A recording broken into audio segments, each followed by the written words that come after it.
ازاي فكرة ورشة اليوم الواحد جات لك بما ان شركة سينماتكس اول شركة تعمل ورشة اليوم الواحد؟ هي الفكرة جات لي من زمان جدا، يعني أنا من 2009. وأنا اشتغلت في جامعات ومدارس وحضانات حتى، وكنت دايما ببقى محكم بوقت. فكنت دايما فكرة إن أنا أبقى بعمل ورش صغيرة وكورسات صغيرة، وأحط منهج أصلا لحاجة فيها دراسة كتيرة جدا، مكثفة ومجمعة في وقت صغير. دي حاجة أنا بعملها من سنة 2009.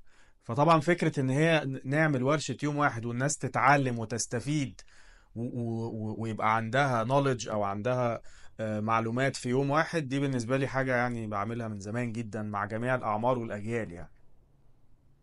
ايه رأيك في الاماكن التانية اللي اخدت ورشة اليوم الواحد ونفذتها عندها؟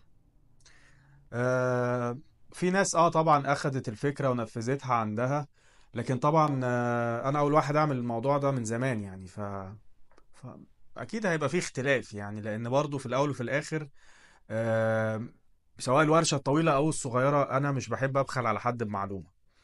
والناس يعني اللي اخدت الورش هي بقى اللي تقدر تتكلم، يعني مش محتاج ان انا يعني اقول حاجة. شركة بحجم سينماتكس ايه اللي يخليها تعمل ورشة يوم واحد بسعر رمزي وشهادة معتمدة وتدريب عملي كمان؟ فكرة سينماتكس أصلا فكرة إن إحنا عايزين ندعم الناس ونساعدها، اللي هي مش لاقية دعم أو مش عارفة تتعلم أو يبقى ليها فرصة إن هي تتدرب أو تشتغل في المجال. فإحنا بنحاول إن إحنا نساعد الناس، مش هدفنا إن إحنا نربح ونعمل فلوس كتيرة من الموضوع. لأني في الأول وفي الآخر أنت بتعلمي، يعني ما ينفعش تعليمي يبقى غالي جدا الناس ما تقدرش تتعلمه.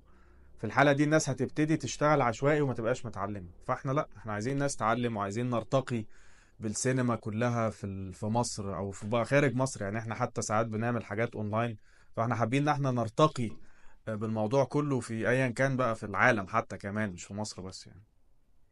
في جمهور دايما بيسألك ازاي انت مخرج وبتدرس تمثيل. طيب، ازاي مخرج وبدرس تمثيل؟ فعلا هو سؤال ظريف جدا، لان في ناس، في بعض المخرجين ممكن ما يبقاش بيعرف يمثل، وفي بعض المخرجين ممكن ما يبقاش يعرف ان هو يعلم.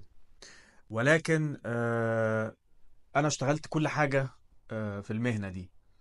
فمن ضمن الحاجات اللي انا اشتغلتها ان انا اشتغلت في مكتب كاستنج، واشتغلت ريجيسير، ونزلت موديل، ومثلت اصلا. ف...